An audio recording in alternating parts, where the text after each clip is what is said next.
Hey guys, in this video I wanted to talk about some of the electrical standards that we're using in this EMF world.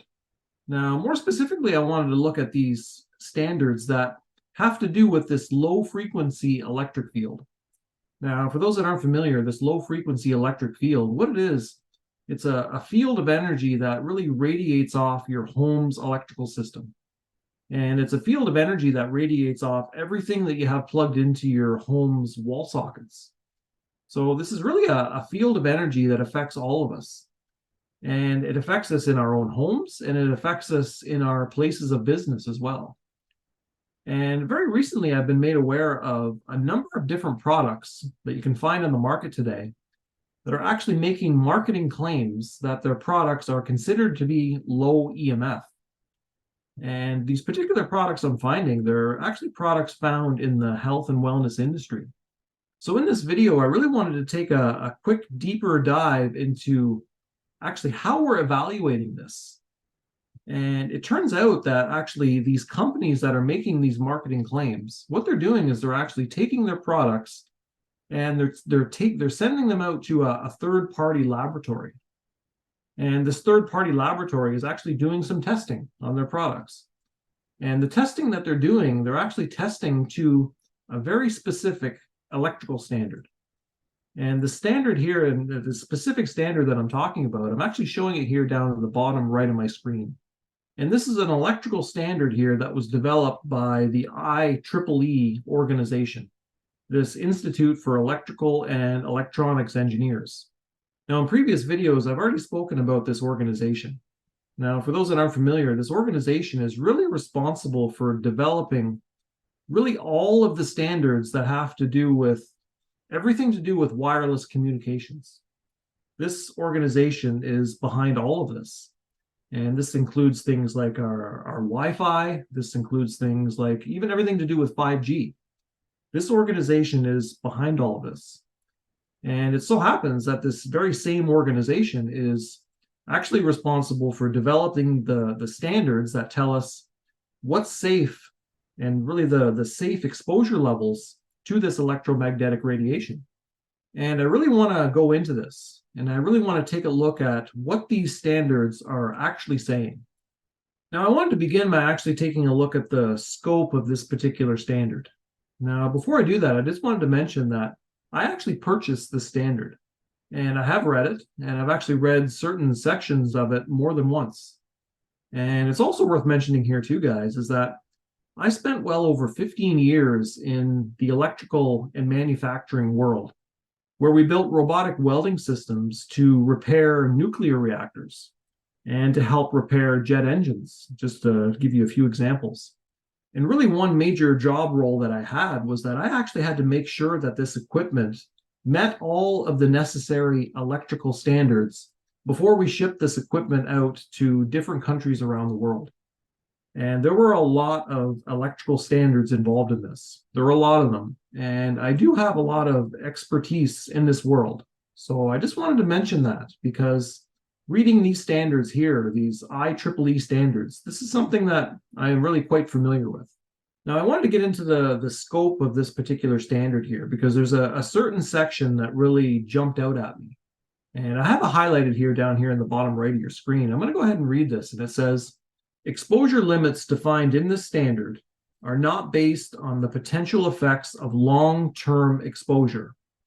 Now, I'm going to go ahead and just stop here for a few seconds here because this section here to me is huge, where this standard is really telling us that they're not considering anything to do with long-term exposure to this field of energy that's radiating off everything in our home.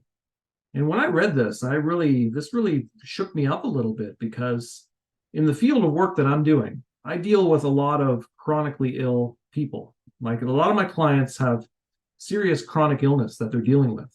Now, when I go into my clients' homes, I really go into the areas of their homes where they could really be exposed to this electric field for long periods of time. And this could include like their sleeping area. That's a perfect example.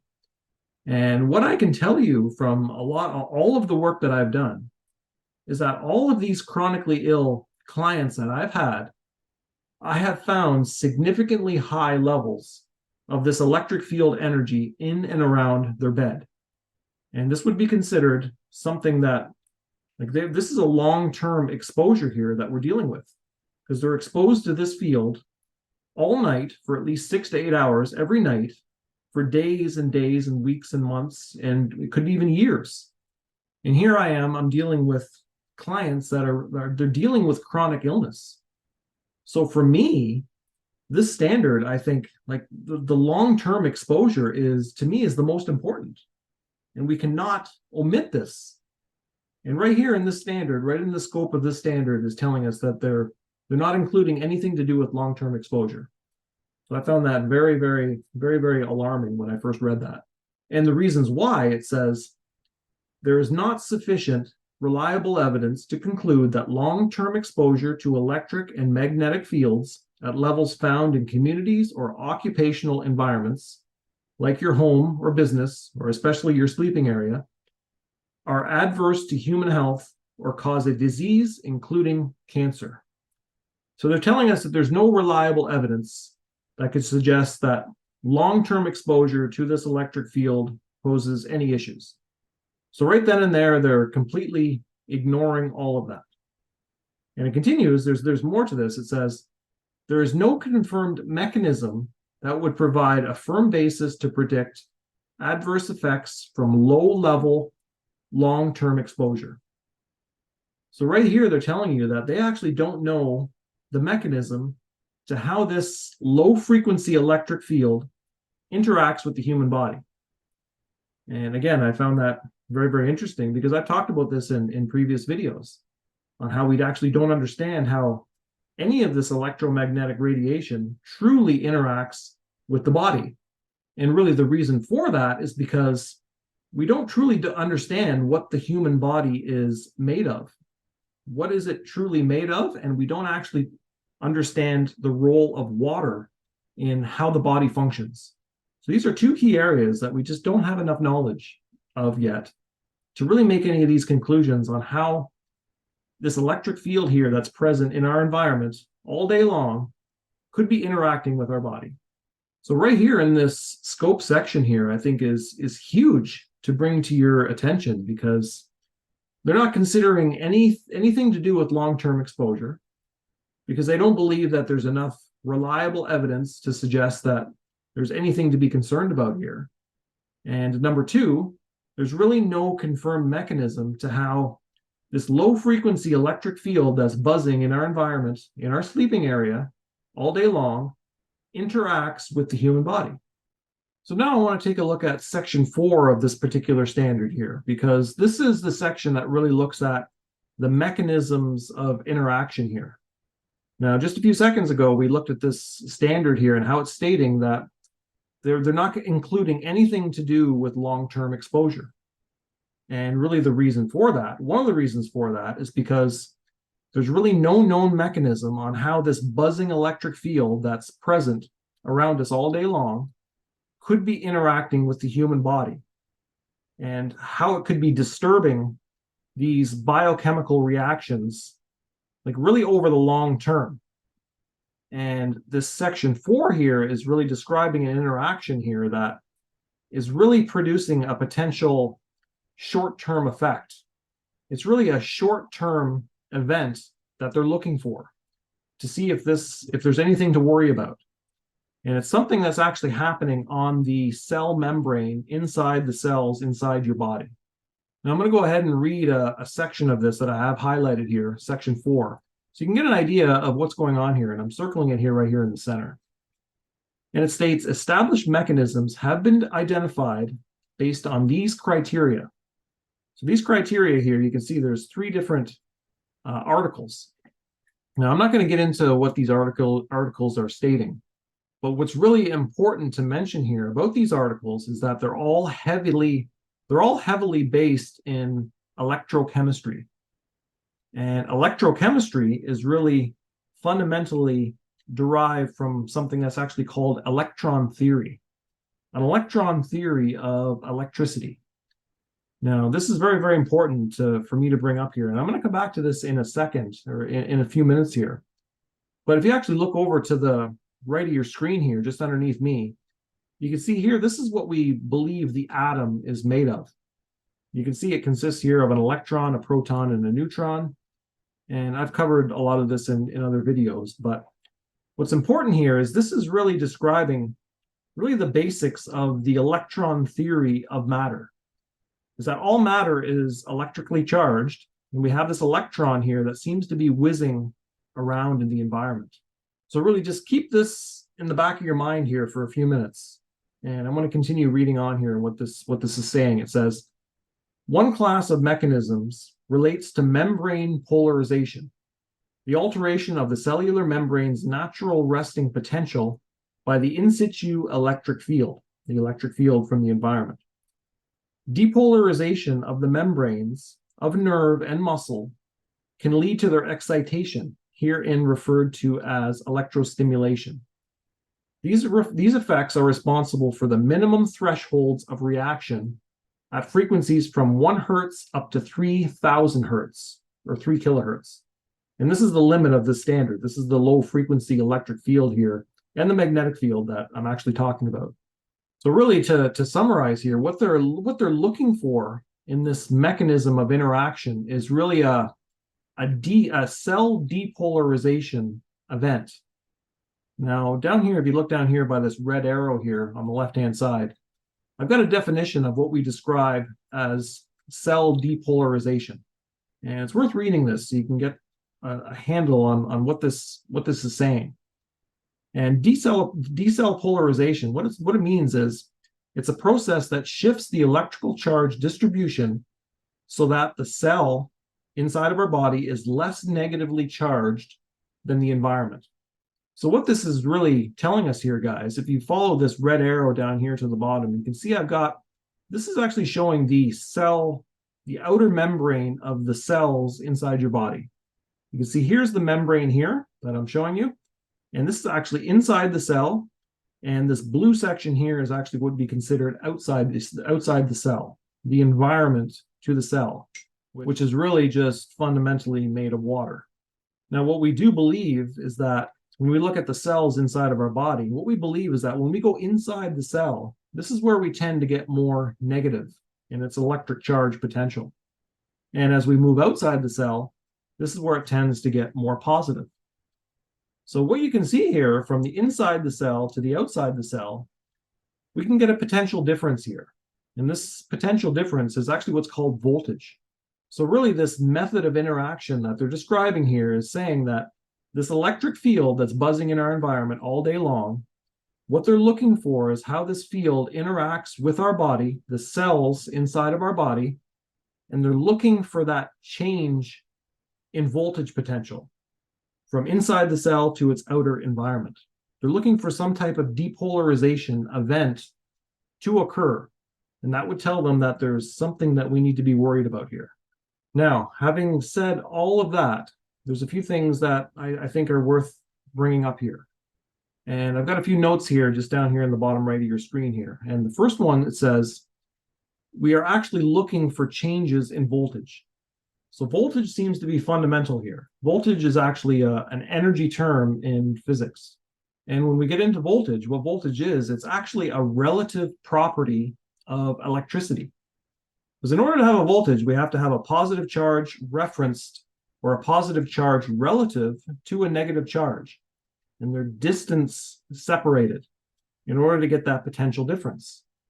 So this property here that we're looking for on how this field of energy interacts with the body, it's rooted in the world of relativity. So that's really the first key point that I wanted to bring up to you guys here. Now, the next point that I wanted to bring up here is that this mechanism of interaction that they're describing here, what it comes from is actually, it comes from the science of what's actually called dosimetry. Radiation dosimetry is the science that we've come up with to actually understand how this radiation in our environment could interact with the body. So there is a body of knowledge involved in this. And I'm going to come to this in just a few minutes as well. And really the key point here that I wanted to mention that in regards to this is that if we go back to really the infancy of electricity, when electricity was really first being discovered, experimented with, all our theories were coming out. And there's one particular theory that we've really never heard anything about. And it has to do with what Nikola Tesla was working towards.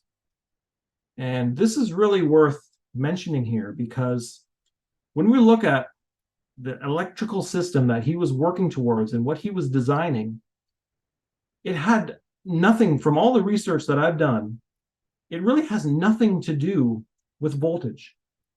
And it actually has nothing to do with this electron theory that we've come up with.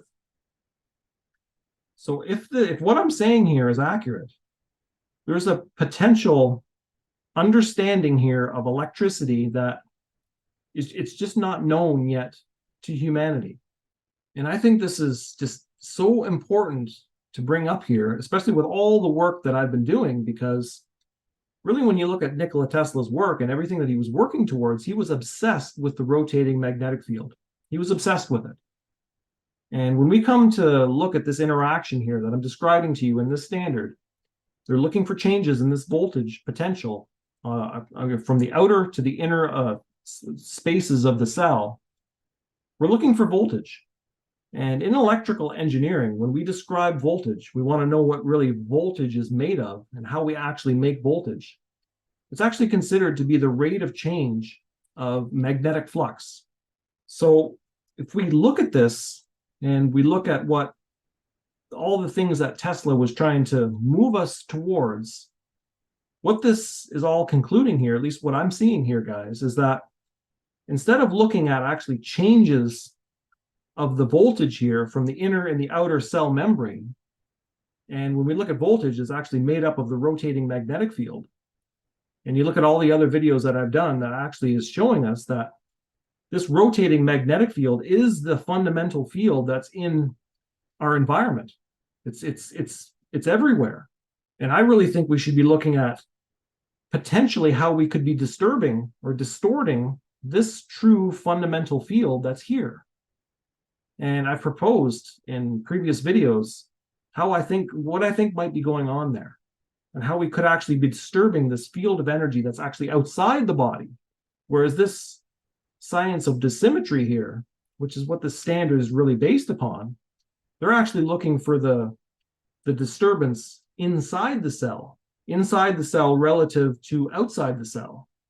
So in conclusion, to all of what I'm trying to say to you guys here, and I hope you're still hanging with me here, is that instead of looking at changes to this voltage potential, what we should be looking at is how we're actually potentially disturbing this rotating magnetic field that's in our environment, all around us, all day long.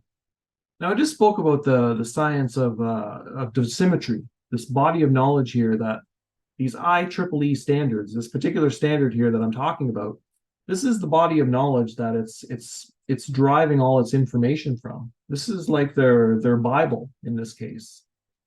And I wanted to just touch on this because there's a few things that I'm starting to see here. Now, if we look down here in the bottom right of your screen here, you can see I've got the radio frequency radiation dissymmetry handbook here. And this is actually the 4th edition. This is what I have. And it's about, I don't know, maybe 300-400 pages long. It's a very lengthy document. And it really describes the interaction that we just talked about on how they're looking for this inner electric field changes inside the cell, from the inner to the outer membrane of the cell. They're looking for this depolarization event to occur here. And it's well documented in this dissymmetry handbook. And I want to go ahead and just read the preface to this 4th edition here. There's something interesting that I saw here, and I'm circling it here. It says, the 1st edition of the Radio Frequency Radiation Dissymmetry Handbook was published September 1976. And it was published with the objective of providing the best information then available about electromagnetic energy absorption. Now, if we look at that date there, September 1976, when I read that, it got me some alarm bells kind of going off here. And it's referencing again this article here that I've shown in multiple videos in the past. And it's an article that's on Magda Havis's website. And this article was it's actually a report generated by the US Army. And it was actually generated in 1974. So this article here, this report, what they've done is they've actually exposed a whole bunch of rats to electromagnetic radiation, certain frequencies. And what they've concluded, as you can see here, 950 megahertz and 2.4 gigahertz were the most lethal, what they found. And 950 megahertz is a frequency that's used in these smart water meters that are being put in everybody's house. And I've just did a video to show you guys that. And this 2.4 gigahertz is a frequency that's used everywhere. It seems to be we cannot escape this frequency at all, because it's used for Wi-Fi, it's used for baby monitors, it's used for Bluetooth, and it's constantly in our environment.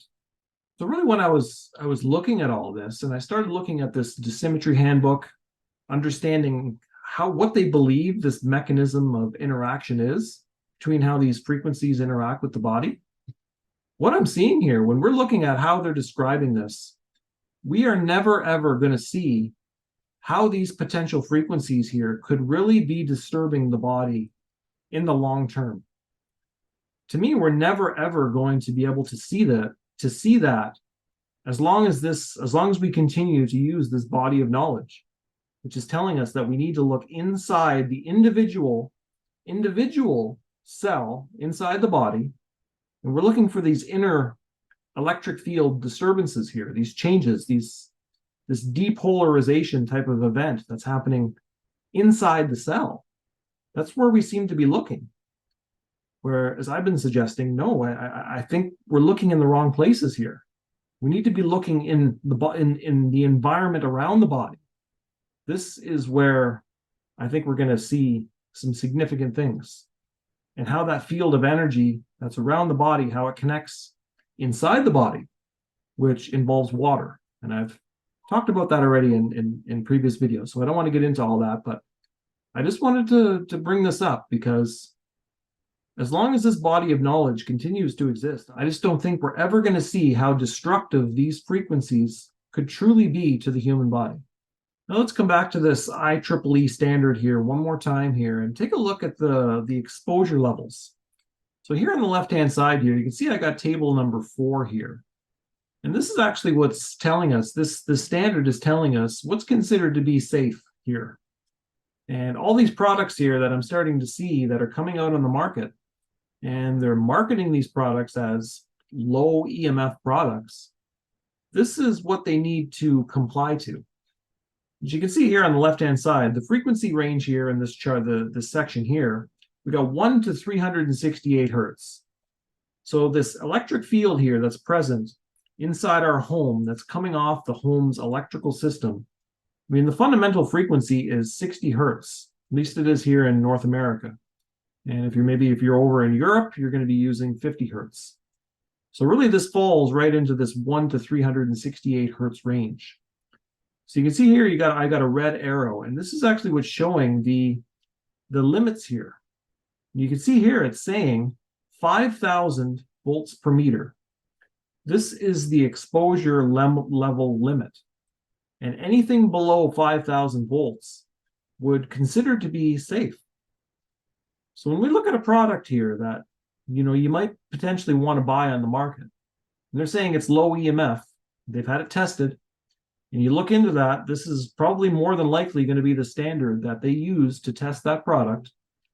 They're stating that if that product is radiating an electric field that's anything lower than 5,000 volts per meter, potentially this product could very well considered to be a low EMF product. And to me, guys, this is crazy. To me, this is just absolute craziness, what we're doing here. Now, if we come over here to the right-hand side, you can see I got the building biologist chart. And I reference this because it seems to be the most strict standard that we have right now. And if you look at this is designed here for the sleeping areas, which is something that I think is the most concerning. Being disturbed by this electric field all night long is something that I pay attention to almost more than anything. And this, we go back to the beginning of this video here, this IEEE standard does not consider long-term exposure, Doesn't even look at it. But if we consider that, this building biologist chart here is saying that anything, if we look at the electric field here, you can see that here's the red arrow. And the electric field with ground potential, it's measured in volts per meter here. You can see the safe area in green is anything less than 1 volt per meter. Now, if you're living in a home or maybe a condo, if you're living in the city, this can be quite a challenge to get to. I mean, the first step there, the first aim that I go to here is to try and get anything into the yellow first. And this, if you look at the yellow here, we're looking at 1 to 5 volts per meter. Still very low. If you go over here to the red area, where the building biologists consider an extreme situation here, an extreme situation in the sleeping area, you would be exposed to anything 50 volts per meter or higher. Now, if we come back over here to this IEEE standard, they're saying there's no cause for concern with anything less than 5,000 volts per meter. So do you see how we seem to be kind of all over the place here? And the standards that we're using, we're not, the level of accuracy here is just, we're just not there yet. And this EMF science, this EMF field that I'm in, it's a new field. So obviously there's going to be some development. We're going to have to work at this. It's going to be many, many years before we really get some real accuracy to some of these standards. We've got a lot of work ahead of us. But I just wanted to show you guys this because it's going to be very important, I think, because there's going to be more and more products being offered on the market today, especially in the health and wellness industry, and they're going to be marketing their products as low EMF. And it's going to get a lot of people. A lot of people are going to go for this. And if you look at the standards that we're using, and I'm proposing to you guys that there's some clear issues here. And I'm hoping by now you can see that. And I'm just trying to spread more awareness to this because I want to try and find some common ground here that we can get to. And as long as we don't know the mechanism, the true mechanism to how any of this electromagnetic radiation truly interacts with the body, we're never going to get that accuracy. This, to me, I think, really becomes primary to really understanding this and creating a body of knowledge, a new body of knowledge around this. Now I'm going to cut this video off here. I hope this video was helpful, and I thank you guys for watching.